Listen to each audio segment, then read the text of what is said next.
हाय, मैं वर्षा सोनू बोल रही हूँ। आज एक माँ की बात बताना चाहती हूँ मैं। एक माँ अपने बच्चों के लिए कहाँ तक इम्तहान दे सकती है। जानते हो, वो माँ पहले ना क्या नाम लिख रहे, उसको औलाद नहीं थी। उसने अनाथ आश्रम से एक बेटा गोद ले लिया। तो जानते हो, कुछ समय खेलते आना उसकी आँख में गिल्ली लग गई और वो एक आँख का अंधा हो गया। डॉक्टरों ने बोला कि उसको अगर तुरंत ना आँख मिले तो वह लड़का पूरी ज़िंदगी ऐसे ही रहेगा।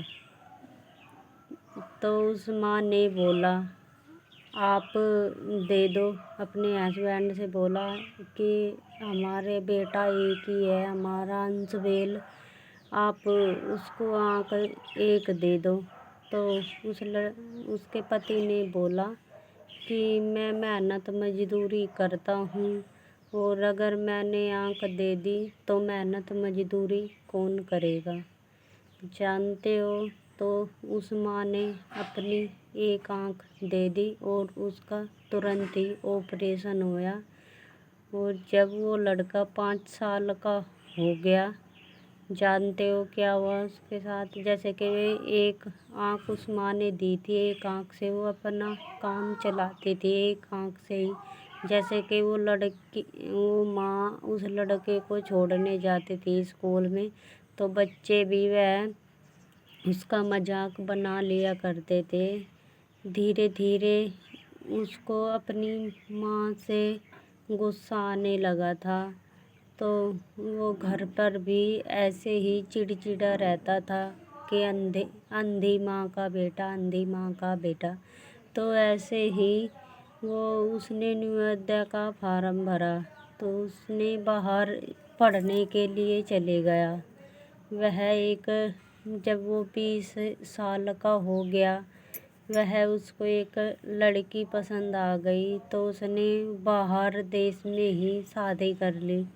तो उसने बोला, उसकी वाइफ ने लड़के की, तो कहने लगे कि आपके घर में कौन कौन है और मैं मिलना चाहती हूँ।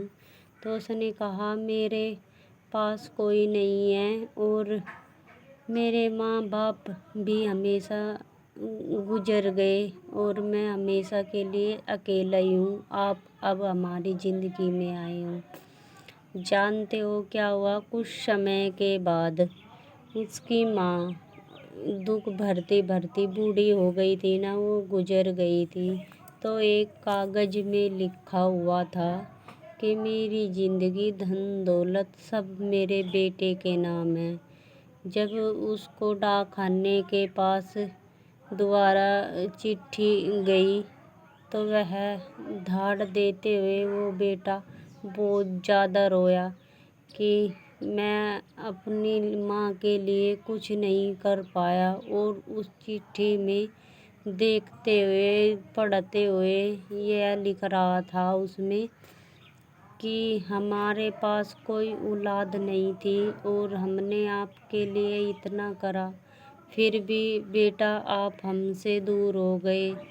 मैं तो एक माँ हूँ, माँ की ममता ऐसी है कि मेरा बेटा और ऊंची आसमान को छुए। मेरी यही बस दुआ है। हाय, मैं वर्षा सोनू बोल रही हूँ।